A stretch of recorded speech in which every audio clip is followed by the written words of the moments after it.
tonight when last week, as you've all talked about, you weren't able to?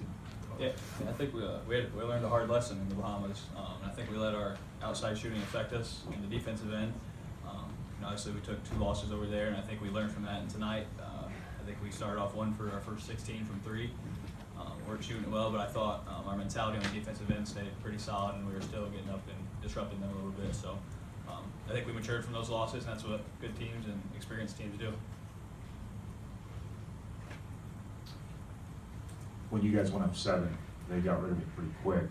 What kind of kept you steady after that? I mean, just honestly, just talking to each other and just keep telling each other, grind it out. So that's all the mentality was at that point. It's just kind of like a grind mode.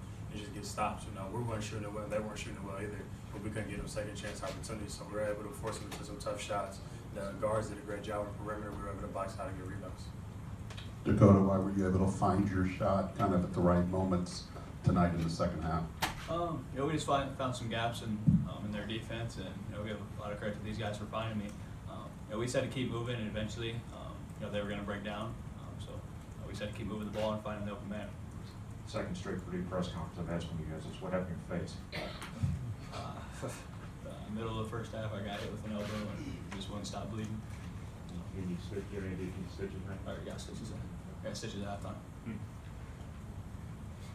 Vince, there was a point there with just a minute left. Carson collected the rebound. You guys drew up a play, and then you got the rebound, lay up to you. What happened on that play there? Nothing, just execute. That's what you have to do to be an experienced team, to be a good team down the stretch. You have to execute. Coach drew up the play, and we just went through our options, and the first option was there. So I was looking at the ball and cut wide open as I made a layup. This for any of you guys, losing to 2 unranked opponents and coming back and winning back-to-back games against ranked opponents, what does that do for your confidence moving forward here? I don't know. We've been there before. So when you play a team at home, you get the crowd behind you, and you've been in this situation before with a veteran group. You know what you need to do, and we're one of the best shooting teams in the country, and you go 5 for 23. You go through adversity throughout the game, and you just stick with it.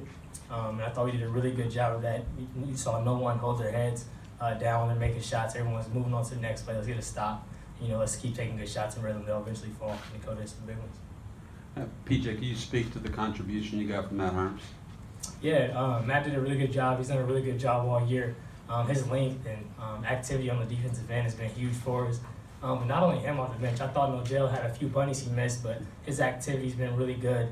His activity was really good. It was better than it has been, and he did a really good job, made some key plays. Grady's activity on the boards, and even Kill came in and made some plays as well. So it just goes to show how deep our team is. We have a really good group, and if you can win games like this when you're not making shots and everything's not going your way, it'll help you down the stretch, and I think it will for us.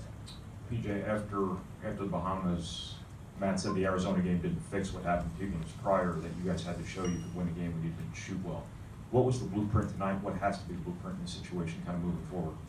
Yeah, just sticking to what we do, and I feel like that's what we did.